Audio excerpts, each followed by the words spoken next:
up, guys, and welcome to another episode of Guarani Vision, the first ever podcast dedicated to Paraguayan football in English. As always, I'm Roberto Rojas, and joining me are my two great co-hosts, Fede Perez and Ralph Hannah. And guys, it is the final episode of 2024, and man, what a way to end it off. We have a lot to talk about, from, World Cup, from player awards, from new coaches, from player transfers. I mean, we got a lot. We took the right time to take our final episode, but hey, we'll make the best for last. So obviously a lot to discuss. I'm sure everyone that is listening is going to be in tune of some players that maybe are joining their favorite clubs. We'll get to that. But first, let me introduce my co-host and just overall go into what we saw in Paraguay. Because I think what we'll start off with, I think the big one that happened, Fede, what are you first because you were in the country.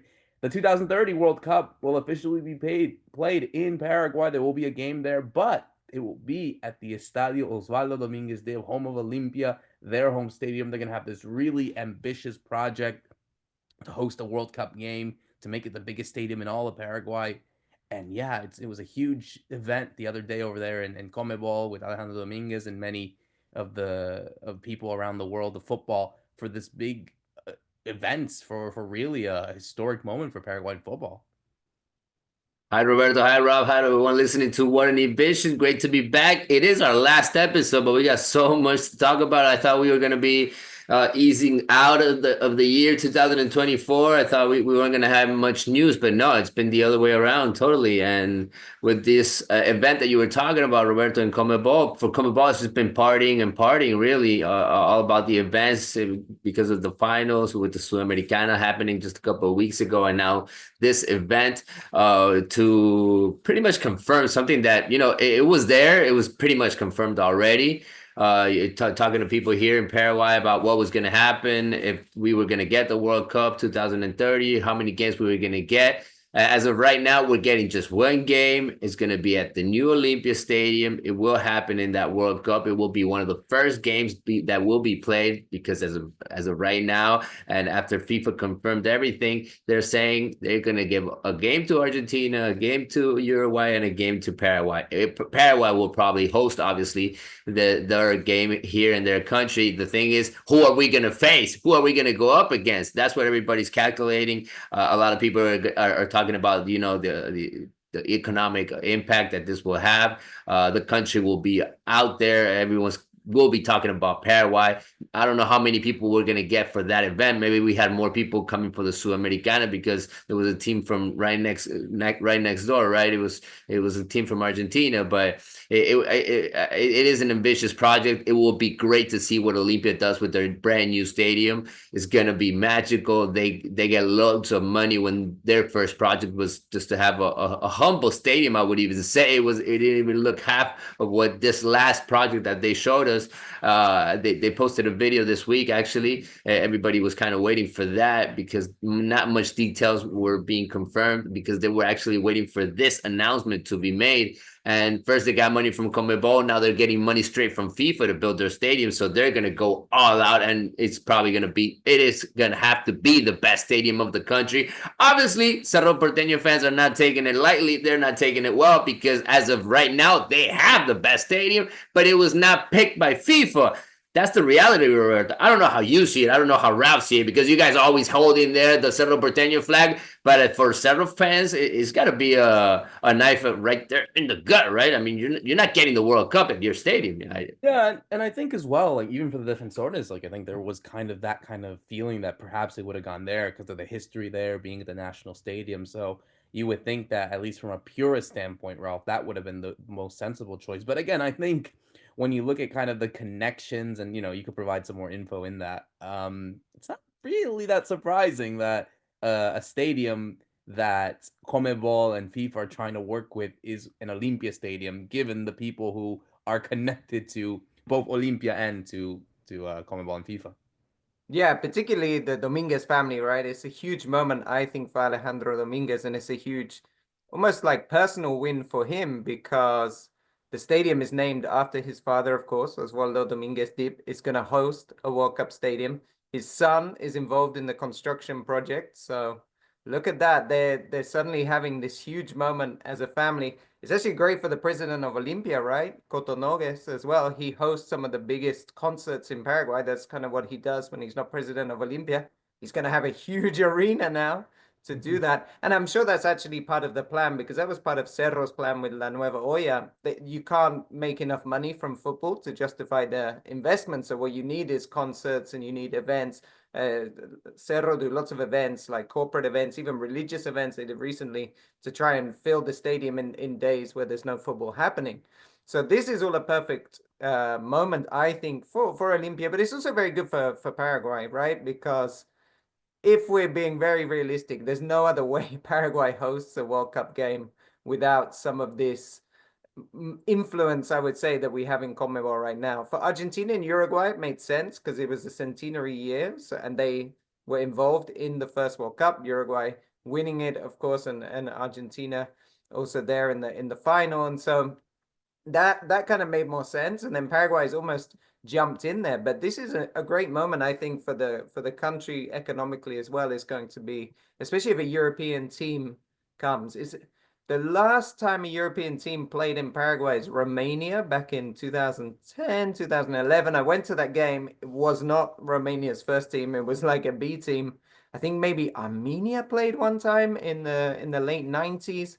But it is very rare European teams even come and visit Paraguay. So this is a huge moment that it could be, let's say, I don't know, it could be a Portugal, right? It could be a Norway with Haaland. Who knows? Like, who could show up in Paraguay in 2030? So I think it's very exciting from that standpoint. And it just keeps Paraguay as well in the footballing world, like people talking about them as they have been, because of everything going on this week of players joining the Premier League as well. So I think it is a very nice moment, and it's going to be exciting for the country for sure.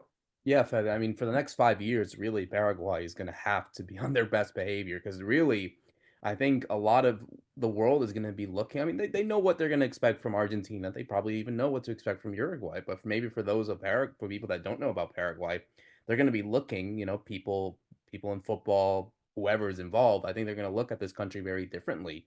They look at the league. They look at the infrastructure. They look at the way that the country's set up. I think these next 5 years are going to be so fundamental. Even though it is one World Cup game, it is a World Cup game. That's one of the big sporting events in the world for anything. So I think now for the next 5 years, looking at, like you said, Ralph, like just how they're managing different events, it could be concerts, religious events, corporate events, whatever it may be. I think it's really going to be interesting to see how Paraguay handle these next 5 years and how they can improve before the ball kicks off at the Estadio Osvaldo Dominguez Dib in 2030. Yeah, a lot of things are going to go through the government's hands. Obviously, building this country into that situation, maybe a new airport, better roads, stuff like that. You never know what's going to happen in that sense, because they're always saying, "Oh, we're going to do this," but then they don't do it, or they do it halfway. It is that kind of country. It is a third world country. I understand that from Ralph's point of view. That, well, if we're up there, it's because of a political standpoint, and it's obviously because there was a lot of strings attached to this situation of trying to bring at least one game for the World Cup here to Paraguay. We're up to that task. The challenge for us is just one game. I mean, we're not Portugal. We're not a European country. We're not Saudi Arabia that's going to get ready for a huge World Cup in 2034. I mean, we're up for just one game, and we got to try to make the best of it. I think we've gone through a couple of tests like that because of the Sudamericano finals. I told you guys just a couple of months where everyone's watching us. People were coming down here pretty much every month these last couple of years, watching all these huge events, and just the way that people were behaving, how the government was moving around everything, the police, everything. Obviously, there's adjustments to be made in all of those things yet. I have my doubts in all of those areas, to be honest with you guys. Ask me in 2029 where we're standing, because as of right now, it doesn't look like Paraguay is ready for a World Cup game in many ways. But I think we're gaining experience. and everyone that wants to come eventually to our country is going to be very welcomed. We haven't had any important robberies or anything like that happening with people that came to watch this last Sudamericana game with Racing. Everyone was really happy about the way that they were treated here in our country. So I think if you ask right now, as a Paraguay, a lot of people still might not know this country, but the people that have come here will give you a good reference, Roberto, and that happens all the time. I get that situation happening all the time. The people that come here for the first time to Paraguay is because they probably heard from a friend or somebody that told them, oh no, Paraguay is safe, it's a beautiful country, go at least for a first time and get your own impressions. They always say you cry twice in Paraguay, right? They cry when you arrive, when you see the city and you're like, where have I ended up? And then you cry when you leave, when you've met all the people and the people you're going to leave behind. Yeah, exactly. Like again, I think all of us have our stories of not just us, but also just friends or people that aren't Paraguayan that know what it's like to experience the country. And yeah, it's a really good reference, Ralph. That like they might feel surprised or a bit disappointed when they first arrive, but when they leave, they're like, "Oh my God, why am I leaving this place?" But yeah, no. Again, there's 5 years left, Fede. I mean, a lot can change in 5 years. So I think we will cross that boat when we need to. But again, all these events here on Guarani Vision, we always talk about it. You know, we're heading into year 5 actually starting next year. So imagine how quickly all that stuff will happen.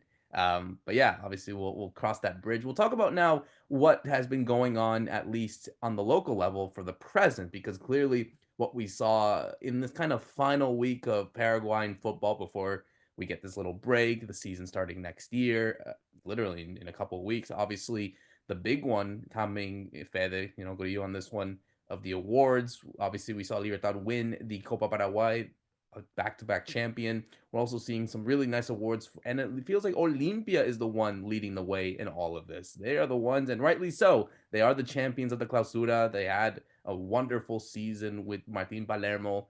Maybe it was too low for their sake, but hey, I think the awards that they're getting, that their players are getting, directors, managers, I think it's well deserved, even for Libertad as well.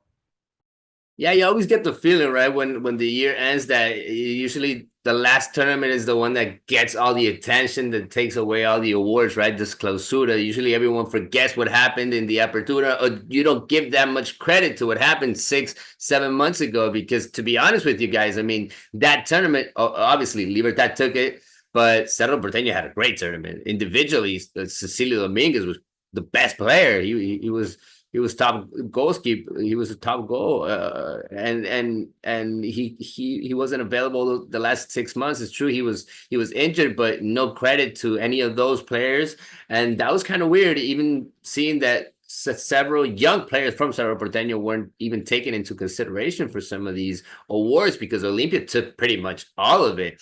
Even from the young player award, that was awarded to Cesar Olmedo, the right back from Olimpia, a player we talked about just a couple of episodes ago, because he was called up for the first time by Gustavo Alfaro to the national team. Obviously, one of the players to follow as he develops into the 2025 season. Top scorer of the year, maybe this is a surprise for everyone, Brian Ayala from Dos de Mayo, Pedro Juan Caballero, 12 goals from him, a tremendous year. Probably nobody was expecting that many goals from him. This is a very impactful player, but it probably had a year to even move from the Paraguayan League, I would even say. I think he's going to get important offers from outside of the country, even though a lot of players from Dos de Mayo are getting offers from big teams like Cerro Porteño and Olimpia. We're going to see big moves from that team that qualified for the first time to the Sudamericana 2025. As for the best player of the season, Roberto, best player, best goalkeeper, and player of the people. And this is something that I want to go into with you guys, because he took it all. And I don't know if he has all that credit, Ralph, Roberto. I don't know who wants to go first, but I mean, best player of the season. Okay, give it to him. Gaston Oliveira. Best player, best goalkeeper, no doubt about it. Best goalkeeper. But player of the people, this one kind of stunned me, because he's Uruguayan. He's not from here. I thought a Paraguayan was probably going to have the opportunity to get this one. But yeah, you're always expecting an Olimpia or Cerro player to obviously be chosen by the people, because they're the ones that voted for this award. And obviously, Martin Palermo took the Coach of the year, also as one of the awards, Raf. But to stand out, I mean, Gaston Oliveira, he was the one that had all the trophies after the ceremony. He took 3 home. Yeah, I mean, it really speaks, I think, to how Olympia won the title, which I think we mentioned it. They really won it on defense, right? The defense that they showed Olympia is what the difference between Apertura and Clausura is what really got them over the line. I think with we talked about it already, it's like a fairly low points total compared to previous times, but they just had a really good defense. We should mention Olmedo's a defender. Oliveira, the goalkeeper. Also, I thought Junior Barreto was really good. When he had first moved to Olympia, a lot of people had doubts that he wasn't good enough for a big club, but I think he kind of put a lot of that to bed with the season he had. I mean, it's interesting for Oliveira. It almost feels, you know when sometimes players win awards based on what they've been doing for a few seasons, not really just this season, because he's been up there as one of their most important players for a while.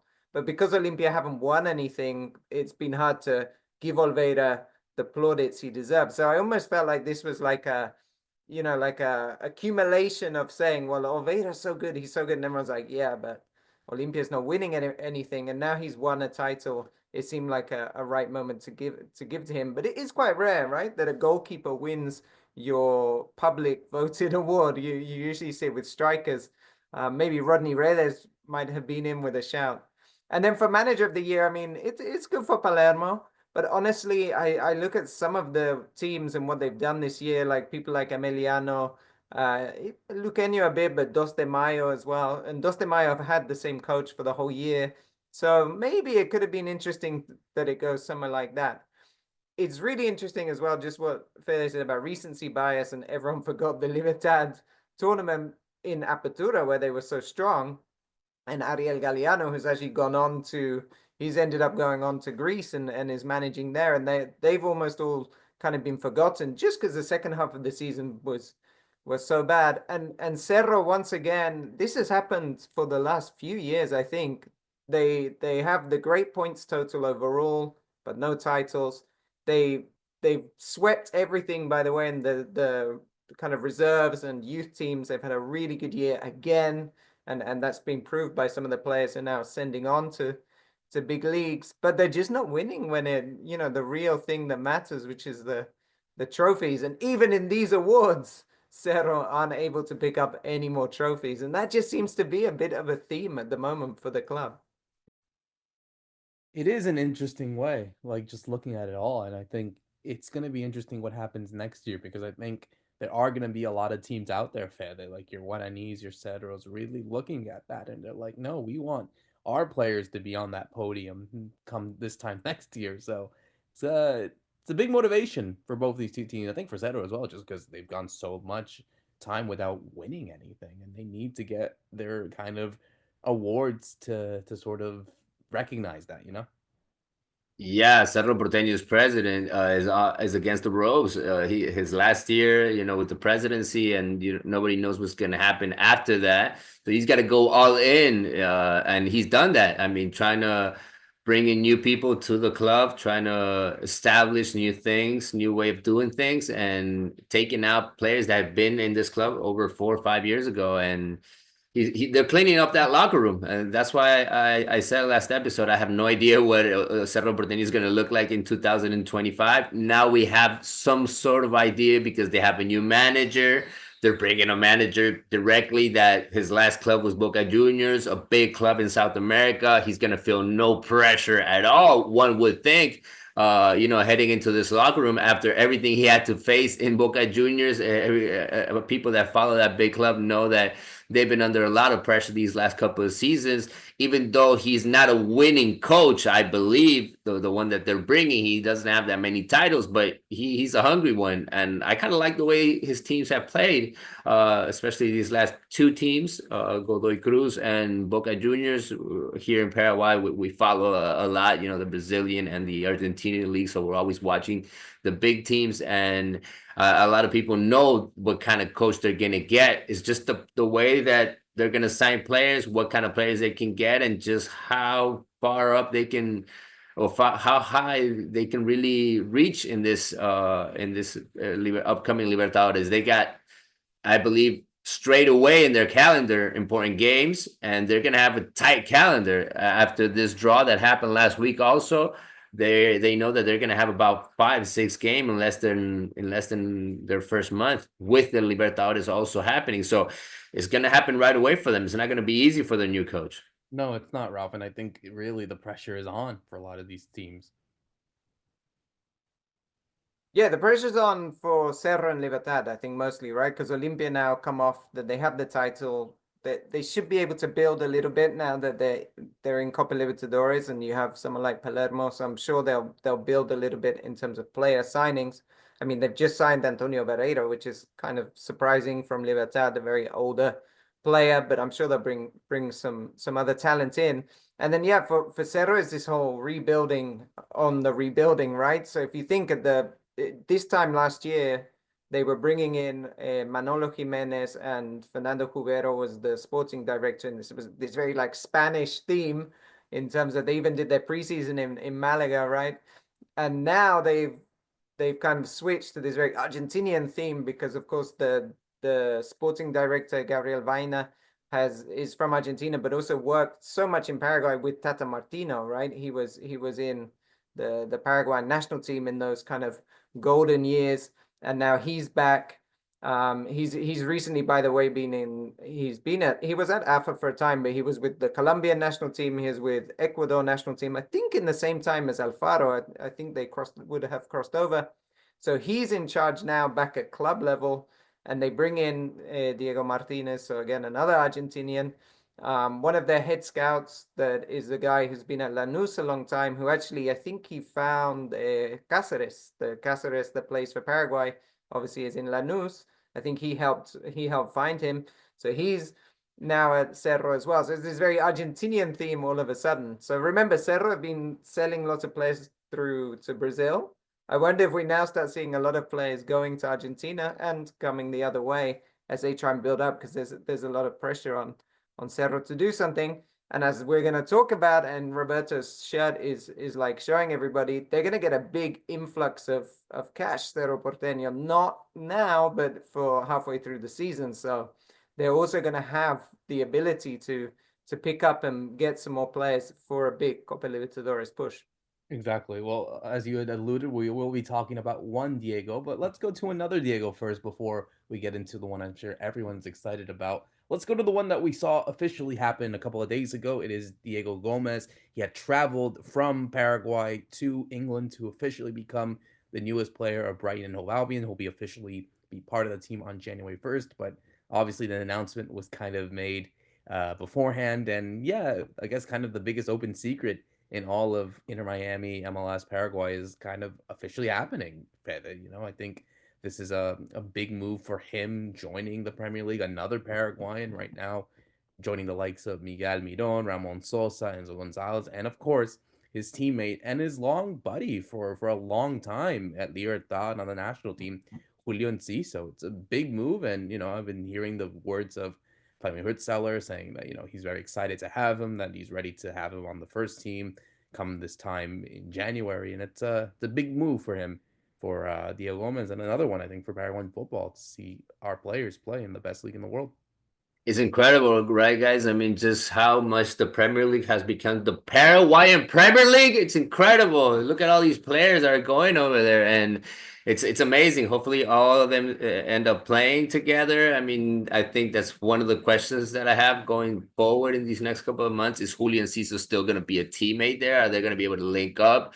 Are we gonna see them besides that picture that we saw in the gym? Are we gonna see them play together? Because I think Diego's gonna get his opportunity. Brighton has had much success with his kind of midfielders lately, coming from South America, right? And I believe they're gonna give him the opportunity, especially because of how much they paid for him, bringing him straight from MLS. I think they're not going to wait much for him. It's great that he's there about 15, 20 days before he can actually play, because I believe he can start playing but in January. So this gives him enough time to get used to his new training spot, his new home, go see some new places with Julio Enciso, who's going to have to be his buddy all the time, probably in these first weeks, as he Probably hasn't had. He knows a couple of words in English, but he's not that well with the English. He's not that good with English yet. Yeah, I believe he's had his lessons, but I don't see him speaking English. Yeah, he throws out a couple of words there. Hopefully, he gets loose and he can fit right in that locker room. Brighton is right in the middle of the season.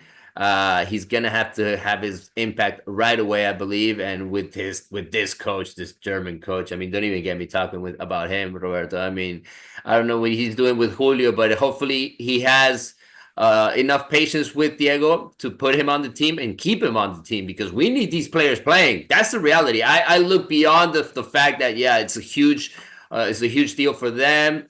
It's a huge leap, but we're going forward with the national team. These are two very important players on the national team, and I want to see them playing.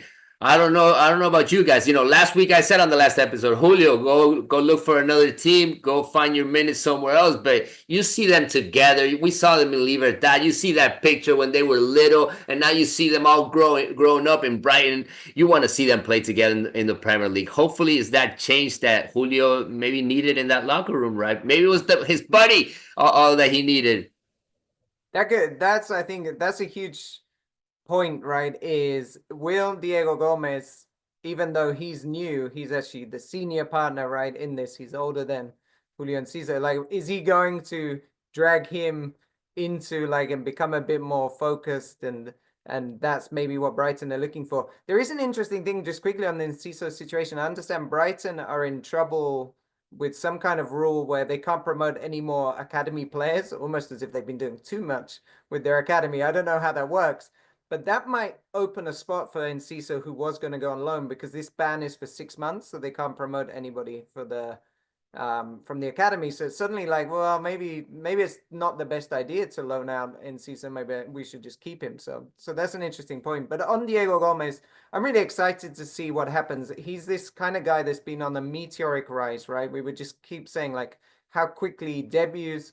He finally makes his professional debut. He's quite old when he does for Libertad. And then, people are suddenly getting exciting about him because of what he's doing with the national team in the youth level. And suddenly he's on his way to Miami. He shows up in Miami. He doesn't speak any English. He's never really been out of the country that much. And you're like, is he going to be able to handle this? His family can't come because they don't have visas. And he's a bit, it's going to be a really difficult, lonely situation. And, no problem. He just storms the league. And suddenly everyone's like, okay, I think he's going to go. He's hit his ceiling already within really 6 months of being in Miami, not even that long.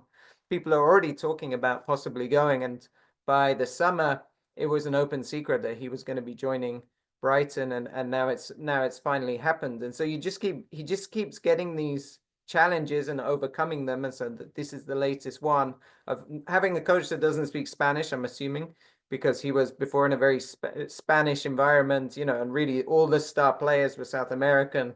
So there's a very heavy, not even just Spanish speaking, but a South American, Southern Cone, Argentinian, Uruguayan, Paraguayan kind of climate, in Miami. And now he's going to something totally different.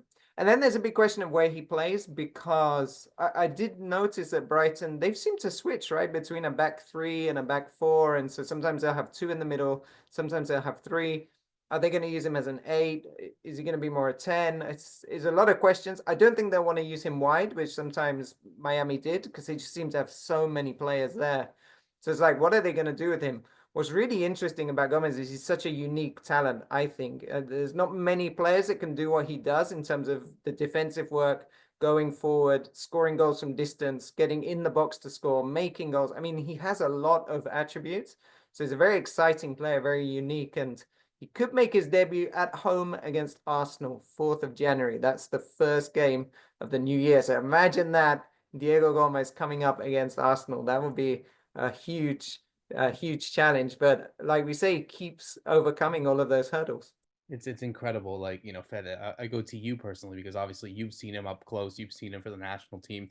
You see this kid, this really young boy that obviously has made this huge jump. Like Fede and like Ralph said, he debuted a little bit too late for his sake, and now he's playing in the Premier League. That, like you said, he could play his first ever game for Brighton at Arsenal.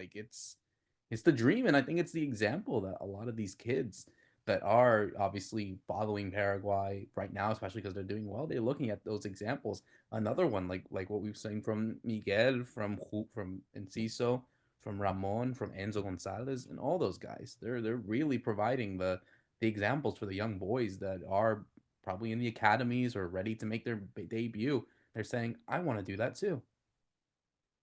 He looks like he's ready for it, guys. I mean, he's always looked ready for the Premier League. He's always looked ready for the big stage. I mean, just like Ralph was saying, he looks so natural, right? Ever since coming into the first division, going into Inter Miami like it was nothing, becoming friends there with Messi, even though he's a humble guy, he's low profile. You're not gonna see him in the pictures in the first line or with a fancy shirt on or anything like that. He doesn't like catching that kind of attention. He likes doing his thing on the pitch. He's very concentrated on that. His lifestyle outside of the pitch is he's a very calm guy, very family kind of guy. After games with the national team, there's usually about 20 or 30 of his family members there waiting for him.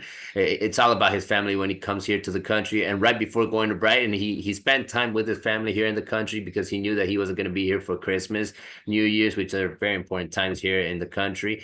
He had to go right to Brighton, so he had his time off because Inter Miami was let off really fast in the playoffs, so he had enough time to cool off, get ready for this next step in his journey, and we're so happy for him. I think Brighton might not be enough for Diego Gómez. I think he's ready for something big in his career.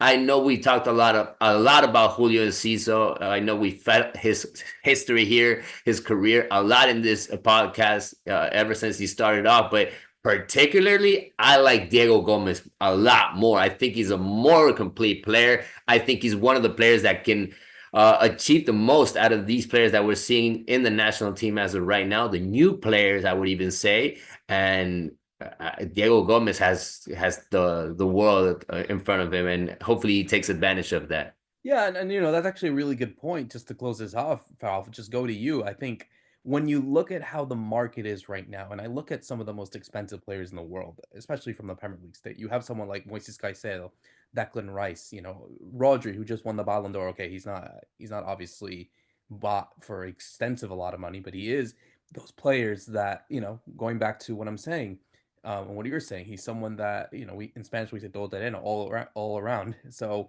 I think someone like Diego Gomez, if it does go well, if he does succeed, then and of course he's already an international player. Like he's already had good performances against teams like Brazil, Argentina, you know, Uruguay, obviously teams of high caliber on the world stage.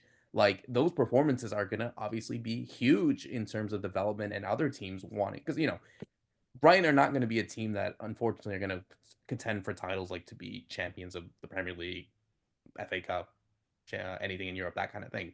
But if it were to go well for him, I don't see how like similar to what he's been doing at Libertad and Inter Miami that it might just happen that quickly that another big team, a powerful team, don't know who, but they could snap someone like him from Brighton just because of the qualities that he has, and of course, just the market for players like him in that position.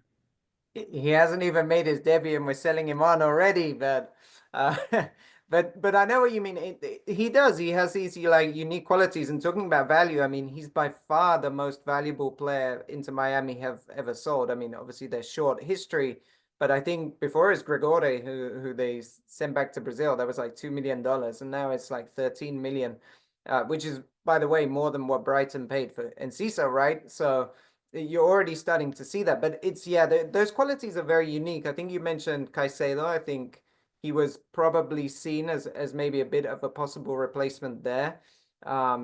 It's just, yeah, I think it's very hard to find those players in midfield today that really can do a bit of everything. You're always trying to balance your midfield with players of different qualities that can complement each other and then still complement your team. You don't really get this all action that does everything.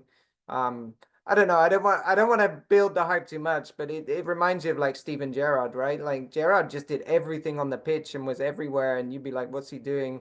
Oh, and now he's scoring from 30 yards. And that's honestly what Gomez can do. I mean, anyone who sees his goal against Brazil can see the technical quality he has. But then just look at his numbers for winning back recoveries, winning back balls. It's crazy. It's just in the Olympics. If you look at his numbers in the Olympics, is just like an anomaly. It's too much for a single player. It shouldn't be possible, and that's because he's playing at under 23s. If it's just too easy for him.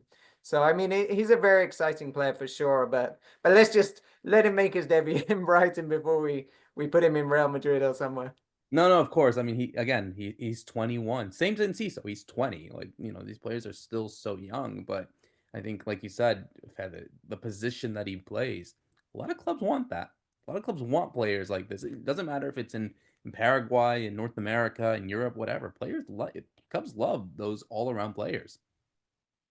It's a position that's making the difference nowadays in modern football, I would even say. I mean, yeah, you mentioned Rodri, which is the clear exception, right? We've had Xavi, we had Iniesta a couple of years ago also, but even up to now, I mean, Cross are all around the world. I mean, these are players that are catching people's attention because they are the ones that need to have the ball. They need to make the difference, but they need to do so much more than just that in midfield in that position. And Diego is ready for it. He's a very strong player, guys. I mean, he's not your average player in the Paraguayan league. He looked very strong coming in early. He reminded me a lot of Gustavo Gómez back in the days, one of those defenders that you couldn't get through. And he hasn't developed that much in that sense. He kind of looks like the same rock that he was back when he was playing in Libertad. He's very strong going forward, very decided, and just like Ralph was saying, he can get you balls back. But I believe just that vision that he has going forward is the best of him. I mean, he's very aggressive when he has the ball, and I just want to see him go against the big teams, have a big impact in those games. Hopefully he clicks right in and makes a difference in this Brighton that kind of needs him. I think Brighton is going to eventually need him in this team after what Ralph says, so he's going to get his opportunity right away. That's why they wanted him now. It's going to be interesting. It's going to be fun. Another player that is linked to a Premier League team, and we'll go to Ralph on this one, is Omar Alderete. Obviously the kind of the big week of Paraguayans in the Premier League. We have a player like Omar Alderete who obviously has been doing so well for the Paraguay national team. We've kind of seen that in these last few games in the World Cup qualifiers. He's doing decently well in Getafe. And it looks like a lot of clubs are interested. The big one, of course, I think, in terms of team interested appears to be Tottenham Hotspur. There hasn't been anything official. We know that Getafe don't really want to sell him just because they're fighting a relegation race and they need him just because there's an important player. But he has a release clause around, I think, 16, 17 million euros, something like that. So it can be doable, but I don't know if it's possible. Although, hey, it's still early. The transfer window hasn't even opened yet. So we still have a little over a month until anything can happen. Yeah, I think Omar Alderete is really interesting because we were talking about him since the Copa America. He was the one kind of positive, I think, that came out of the Copa America when Paraguay was doing so poorly. He scored that great goal against Brazil, which isn't really what he does. He's a central defender. But I think left-sided central defenders are always very, very useful. He used to be a left back right back in the day with Cerro, but also when he started in Europe in Basel. So he's got good technical ability, which teams wanting to play out from the back. That's obviously always really useful. You saw his pass, his long diagonal that he does in the build-up to the Sanabria goal against Argentina. So he's also got that in his locker. But then I think really for me, Alderete, the biggest quality he's had, and this puts him above every Paraguayan player in Europe right now, has been his consistency.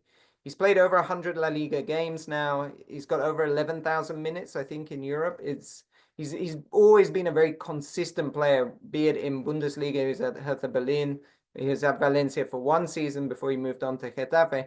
I think, people have always kind of relied on him in central defense. And so he's a very safe, I would say, option for a Premier League team that's looking to spend $16 million on a left-sided centre back. I mean, it's not a huge amount of money. Even now, where you're seeing in the Premier League to buy from another team's academy, they're actually spending more. They're offering spending above 20 million. So I think in that sense, that's why he's become very interesting. I don't know. I do not have, unlike the next person we'll talk about, there's no insider knowledge here. So I don't know why Tottenham has been mentioned, because if I look at the position, I would say they have a player there.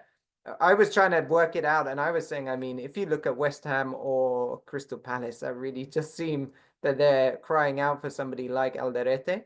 So I would have put him there, and actually I would have said West Ham. We don't know what's happening in Lopetegui, but I was like, well, it's a Spanish manager. He's playing in Spain. He used to play for a very well-known Spanish manager in Quique Sanchez Flores. So he's got someone with experience in England who might be coming back because he's not at a club at the moment. So there's a few things going around my head where I might have placed him, not Tottenham, but that seems to be the name going around. But definitely, I mean, whichever team gets him, I think is a really kind of safe, clever, it's like a smart option. And talking about relegation, you said so he's in a relegation battle with Getafe. I think he did actually get relegated with Hertha Berlin. They didn't stay up, but he's been in those situations before. So if you are a team, Crystal Palace or even an Everton, which I think was mentioned previously, I mean, maybe he is the right kind of player you want to bring in for this challenge that's coming up. Yeah, he's totally ready for the pressure. He has no problem in those kind of situations. He showed it before, and he's played in Germany. He's playing in Spain now. He's played in different leagues in Europe, and I think for him it's just about that. It's just about making the right amount of money at the time that he's there in Europe, but also trying to play in the big leagues. So when an offer comes like this from the Premier League, and with all the Paraguayans that are going there, with all the attention that we're getting lately, with his time right now, the way that he's performing in the national team, his time has finally arrived. It's now him, or who plays along besides him, because he's the best defender as of right now, even put him beside Gustavo Gómez, because he really took that spot in the European stage. He's the only one that's been playing. We had Fabian Balbuena back in the days, but his career started going on a totally different direction, and it's been Omar Alderete who kind of took that flag of a spot and on a position that historically Paraguayans have done really well. And I'm really happy that he's catching people's attention. Obviously, if you're a Premier League coach and you're looking for a center back in those European leagues, Omar Alderete would really catch your attention, because he has done a fantastic job so far, Roberto. And I wouldn't be surprised at all if he makes the leap. But I don't think Getafe wants to let him go at all. He's very important in that team. He is. And again, I think as well, like just because of his age, he's 27, so he turns 28 later this month. So, you feel as if though, will he ever get another chance to make this? I mean, you never know. I mean, that's the thing. So I'm sure even for him, as much as maybe Getafe don't want to sell him, I think it's also the case of maybe for him and saying, am I ever going to get the chance to play for a top team? Like, because, Tottenham are obviously bigger than Getafe in that sense. So you have that kind of feeling of like, is this ever going to happen to me again? Did I miss my boat? But again, like Ralph said, I think, 100 games in La Liga, he is the most consistent in all of Europe right now. So I think that's the most important part, that he continues to be consistent. And of course, when it comes time to wear the Paraguay shirt, which he's done for a long time, actually, not just even in this kind of age with Gustavo Alfaro, even in the kind of the dark years, he would say, with previous coaches, he's kind of been one of the shining stars, the few of them. So his consistency just doesn't end in what he's done in Europe. It's also with the Paraguay national team. As much as they have been kind of poor beforehand, at least he's been one of the shining stars there. So for him, it's kind of a win-win. As long as he continues to do his own thing, I think wherever he goes, he's gonna shine. So we'll have to wait and see what happens to him. But the one player that you guys, I think everyone is really listening to, and of course Manchester United fans are really looking forward to, and something that in this whole week, I mean, we're on Friday now. Ever since Monday, like he wasn't even considered a possibility, and now it is a reality. It shows how much time has quickly passed by ever since Monday. It is the news that Diego León, 17 years of age, left back of Cerro Porteño, will be joining Manchester United. He will become the first ever Paraguayan to play for the Red Devils. Of course, the deal is, of course, confirmed from numerous sources, from Pepe Torres, our good friend and, of course, colleague at Tigo Sports with Fede Perez. He's the one that kind of broke the news first of him possibly making that move. And then obviously all the big kind of journalists have kind of jumped in. Fabrizio Romano actually just this morning said, "Here we go for him. He will be a Manchester United player, but we will see him for 6 more months before he makes that jump. $6 million actually for the move for him. 5-year contract starting in June of next year, so he will be there until 2030. I mean, Ralph, this has really evolved in quick time. Obviously, the main kind of thing from this was that Cerro Porteño was looking to obviously cash in on him just because they're looking to obviously utilize that left back space.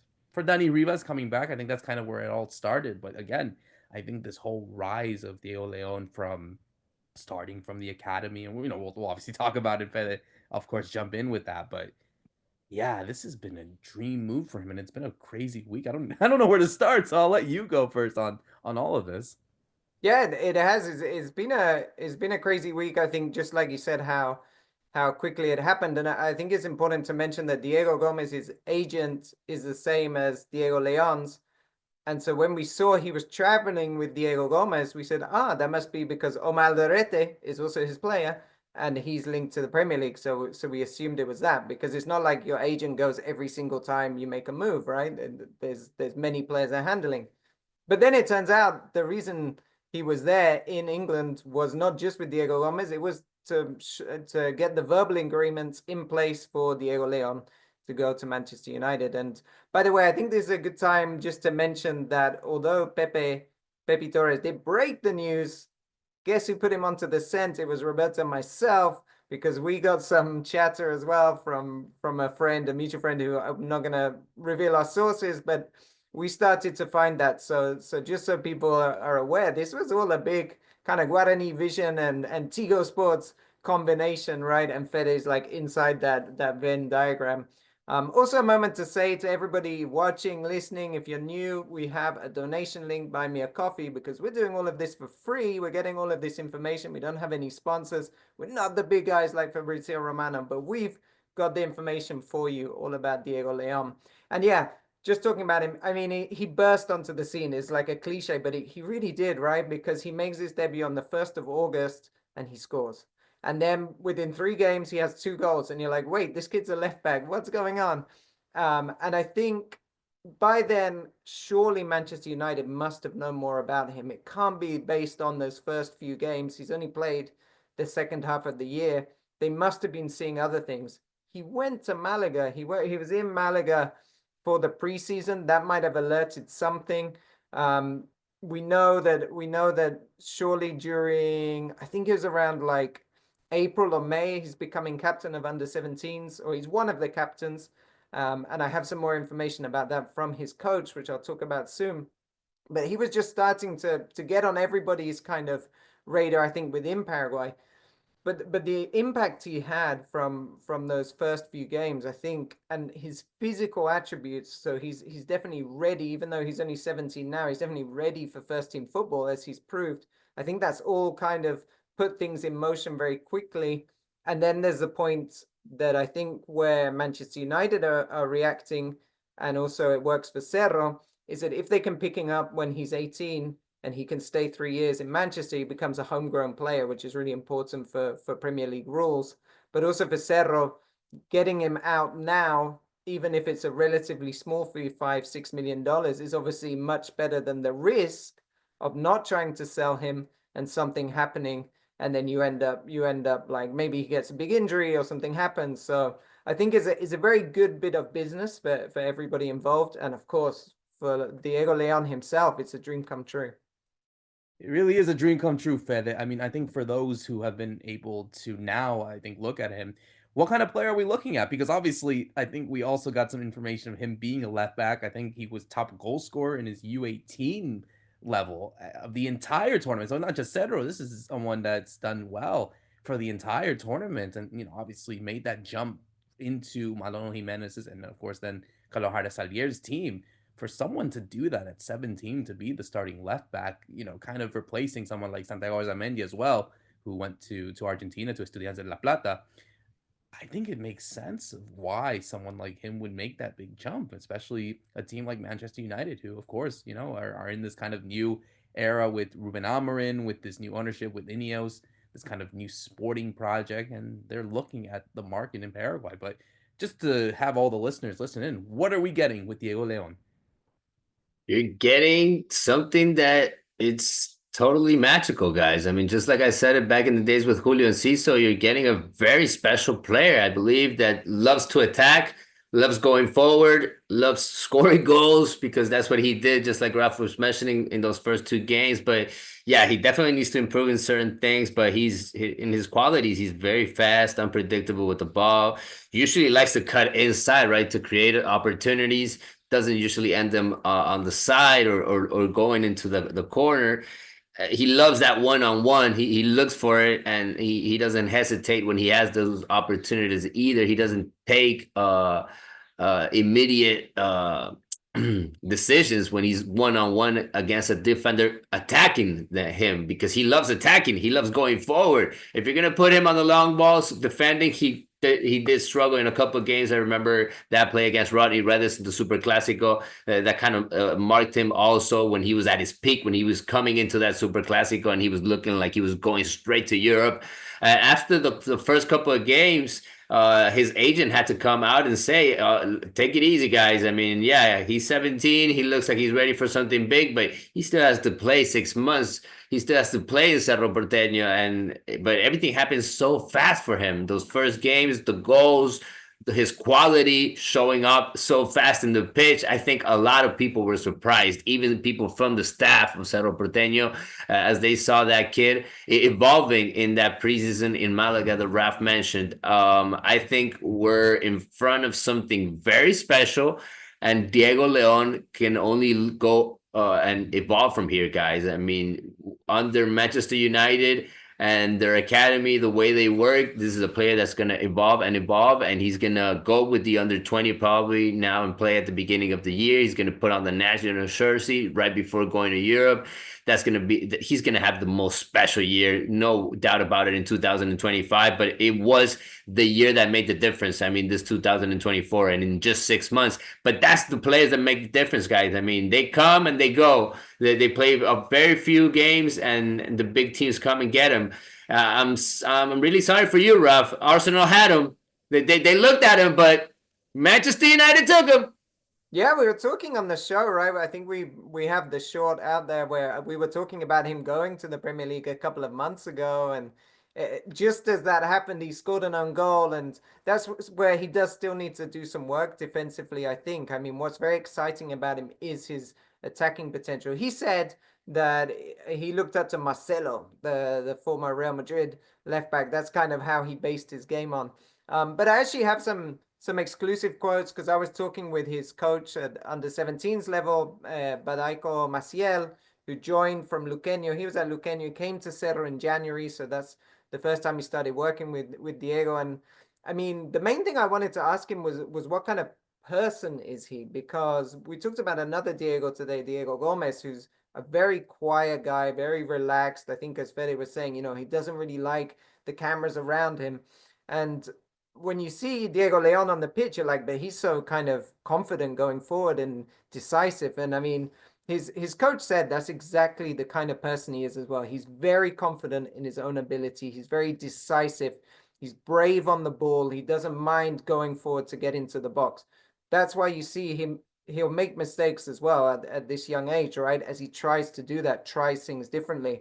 But then I said, were you surprised? Were you surprised about how he made this leap from under 17s to first team? Because let's be honest, you get a lot of kids that are amazing at youth level, and when they step up, they don't quite have it. And one of the things he pointed out was the physical side of him. He said, I mean, the fact that he's so good physically, I think that helped a lot. And he said, but we were kind of surprised that he starts scoring goals at, that it was so easy. But what they really had confidence in him was his personality, was his character.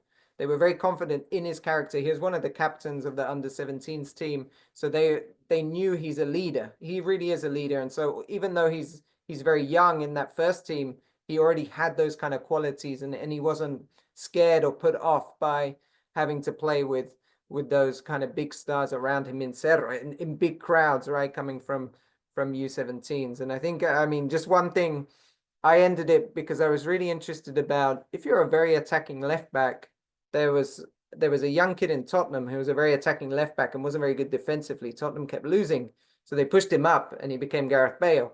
So I was saying, have you ever thought about playing him higher up? And the coach Maciel said, yeah, he can play as a left wing. He could definitely be there. And I think actually looking at Man United, they're playing with a back three, so he would be a left wing back if he was to step into the team now.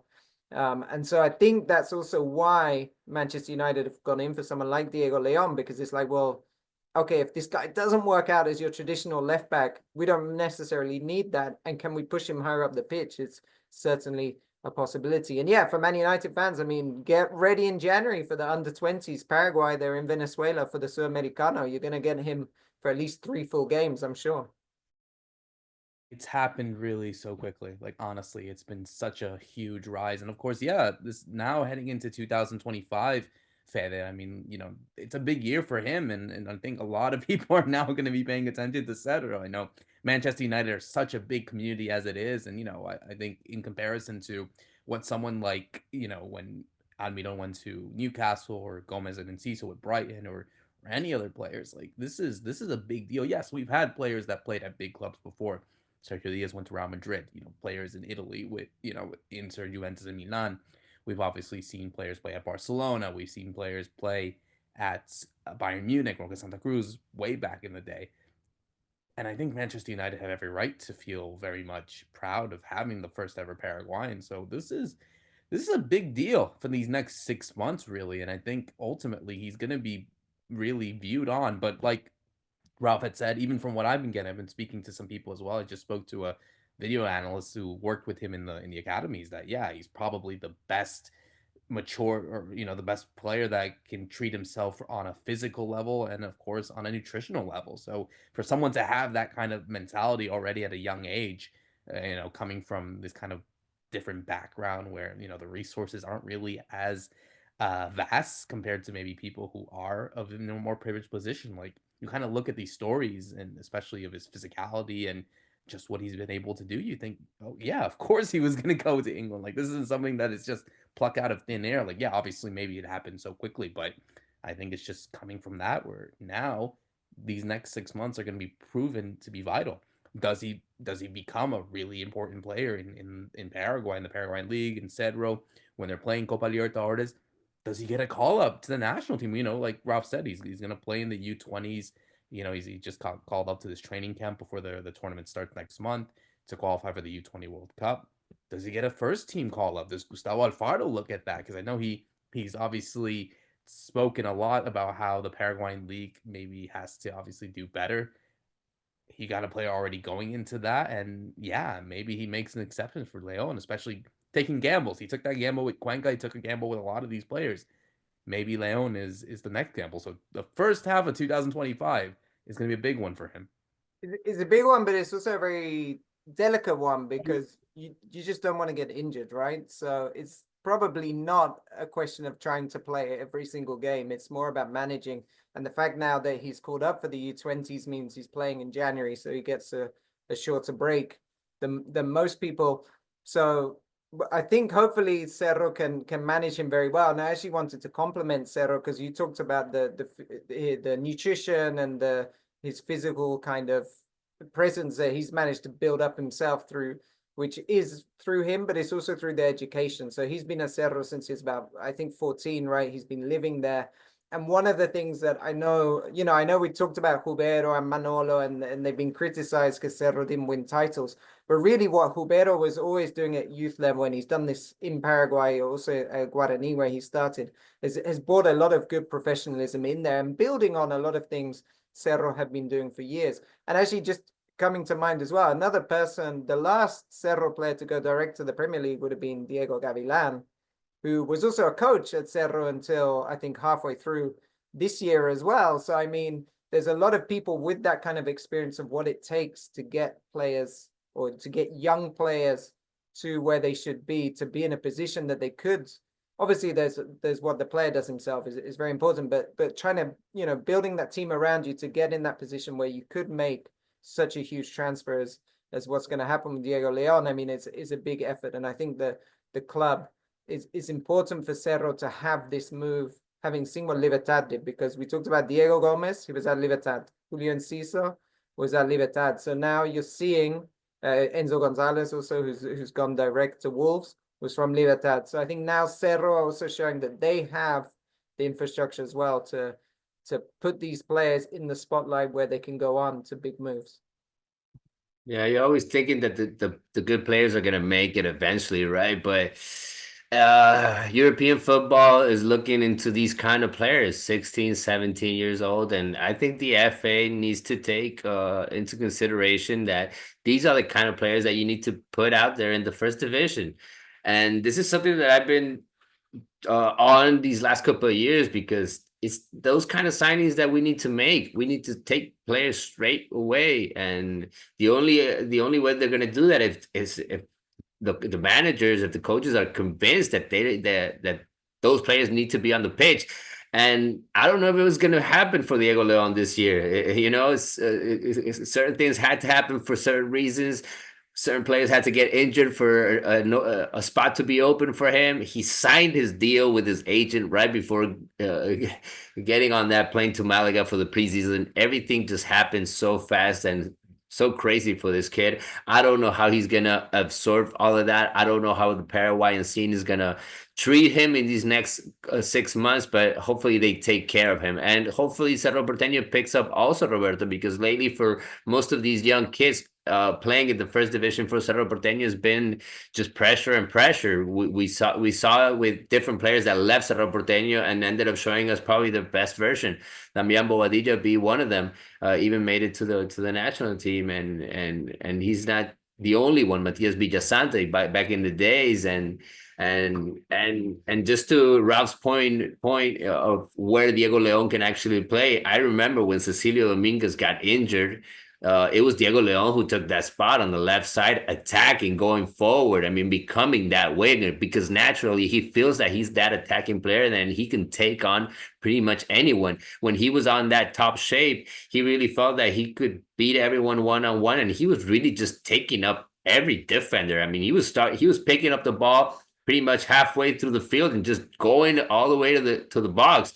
And I think Diego knows what he's capable of, but he's definitely going to have to pick up on a lot of things still, learn from his experiences and everything that will happen from here until he puts on that Manchester United on that first division is going to be just great for him to eventually become that player that everybody thinks that he can be. And hopefully we're just talking about the first chapter of this great journey that he's starting. Yeah, and it's going to be interesting, Ralph, because obviously I think the plan really for Manchester United is to bring in him so young, and it's kind of a win-win really, because let's say he does go well. Let's say he becomes a really top left back. You know, we're talking biggest of dreams. Like he's a starter for Manchester United. Big dream. At least from there, Manchester United can feel like in the past, like there's always been a club that's spent on these type of players. We've seen that a customary, and maybe teams like Brighton or even Chelsea. Or, again, they're not really in that sense, you know, teams that know how to get young players, but they have been doing it recently, getting these kind of young gems and developing them into stars. If it were to happen, then at least Man United can feel like, yeah, we got him at a cheap. We didn't have to pay a tremendous amount that they're used to getting South American stars that not just Man United, but also clubs around the world are usually getting. That they got him young, they got him at 18, they were able to develop him into a good player. Maybe get some loans here and there at different teams to have him get used to the English game or European game as a whole. And then he's part of this kind of homegrown player rule that obviously he doesn't have to occupy a non-EU place, which of course helps with kind of financial restrictions that obviously Premier League teams and UEFA and FIFA have all these kind of like different rules. So that's the best case. Worst case, if it doesn't go well, they didn't spend that much, and they could probably get that money back at a premium, or at least and even make more than what they got. So for Man United, I think it's a win-win for them in that sense of like they didn't spend that much. If it goes well, and if it doesn't, at least we didn't spend that much compared to like I don't know, like an Anthony or those type of players that are coming at tremendous funds for someone from South America. Yeah, definitely. You can contrast him to Diego Gómez, right? So Diego Gómez didn't jump straight to the Premier League. He went into Miami instead. So he got that experience there, and then people are like, okay, he's ready. And what Brighton had done really well is really very early on. I think they've been inquiring and getting there, and so they managed to get him for 13 million, which is going to be twice as much as what Man United are paying now for Diego León, or more than twice as much. So in that respect, they're skipping that bit of going to another club, but like you say, that means he can fit into the homegrown. So I think that's where the value is for Man United. And like you say, it's like it's really it's a very calculated risk. I mean, signing any player from a foreign country is a risk when you have academies, right? Compared to just, do I just wait for my academy to bring something up? So there's always some risk involved, but like you say, it's pretty much a win-win, because it's such a small amount and the potential upside is huge. And then remember, everything we're talking about, how good he is attacking, definitely has to work on his defensive game. And we saw that in the Clásico. I think that was the biggest one for me, not the own goal. The own goal is kind of unlucky. But in the Clásico, he gets found out really on his shoulder, like he should be defending better. But those things I think, are much easier to teach than trying to teach the technical part, right? So if you're worried about him playing out the back, you don't need to be, because you can know technically he's good enough to play left wing. I mean, he's that area is fine. Physically, we just talked about it. He's physically fine. He's ready. Does actually, I mean, okay, now I've said Gerrard already today, and I'm going to say another one. But it does remind you of Rooney. Like when Wayne Rooney was playing at 16 in Everton, you were like, "Are you sure he's 16?" kind of thing. Like he was huge. And Diego Leon's the same thing. I mean, he just goes into those challenges. He's not fazed by any of it, and he has a kind of almost like hunched shoulders, because he's built himself up so much at the moment. So I mean, he's already got all of that. So it's just about, can you teach him the tactical awareness and I guess the game knowledge to be better defensively, and I think that's a small part. And for $6 million, you've got a really good deal. Fede, I mean, I think just to really close out on all of this, this is huge for Paraguayan football. Like really, just a player to play for Manchester United. I think this move can change a lot. Like if it goes well, and I think this goes down to, of course, how Paraguay have been doing in the qualifiers. Like again, Leon didn't play in any of those games, but they probably saw the results of what they were doing in these last few games and thinking, okay, we need to we need to look at some of what that league has, because clearly, if that league that produce these players that are beating these superstars from these countries, we need to find the best ones. And I think Manchester United took advantage of that. They came to the country. They've been scouting him, I think, since September. So they went there, they saw him, they were able to go to training sessions, they were able to meet his kind of entourage. So they've kind of formally all got it all set. And who's to say? And you've told all of us, and all of us, we know this, of the numerous stories of how many European clubs are coming to Paraguay. They're coming to first division games. They're coming to Copa Libertadores games. They're coming to national team games, you at whatever sort of level, senior, youth, whatever. So they're really looking at Paraguay, and especially if they do make it to the World Cup, that's going to change a lot. And so I think this could be the door, and that is open for so many young players. You're talking about Ralph, the U20 tournament. If Paraguay were to do well again, similar to what they did in the Preolímpico, I'm sure there's going to be a lot of clubs out there trying to look at who to get, similar to what they've done for Leon and for others as well. Yeah, I'm actually pretty sure that as of right now, Paraguay is getting a lot of attention because of all these players that are being sold, and the way that they're doing things in youth league also. Because historically, we've always talked about this here in the podcast. It's been Olimpia, Guarani, Libertad, Cerro Porteño, the only 4-2 teams that actually do something in the youth league levels, the ones that they sell players. But as of right now, the FA has gone into a new project. All teams will play in the same facilities. They will all play in artificial turfs. So hopefully, guys, in a couple of years, we see players probably being the same kind of product, playing the same way. We have 5 or 6 Diego Leons ready to sell to Europe. I think that's what obviously the FA wants to do. That's where they're going to have players playing in these kind of places, and not having them have things that they need, look for money in somewhere else. They're going to have everything they need in just one place. They're going to all play in the same place, and that's going to be huge, I believe, for the future of the Paraguayan football. As of right now, you're always concerned about what could happen with these kids in just a couple of years. I don't want Diego León to be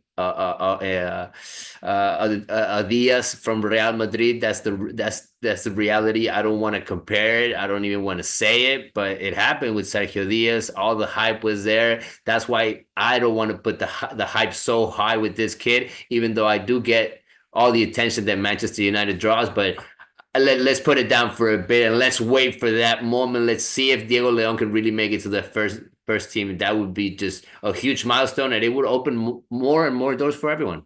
Baby steps, baby steps. Obviously, 2025 is going to be a big year for him. It's going to be a big year for us as we close out this final episode of Guarani Vision. It's been a fun year, guys. We've had a lot of ups and downs. It's been obviously, at least we could say we can end it on an up just because of obviously the transfers, the way that Paraguay have been doing. It's been a great year, and I cannot wait for 2025 where a lot of things are going to happen. And so I'm excited to chat it with obviously you guys, and obviously thank you to everyone who's listened in throughout the years. We'll be back for the new year in 2025, talking all things Paraguayan football as we close out Guarani Vision for 2024. For myself, Roberto Rojas, Fede Perez, and Ralph Hannah, thank you so much for listening in. See you soon. Merry Christmas and Happy New Year.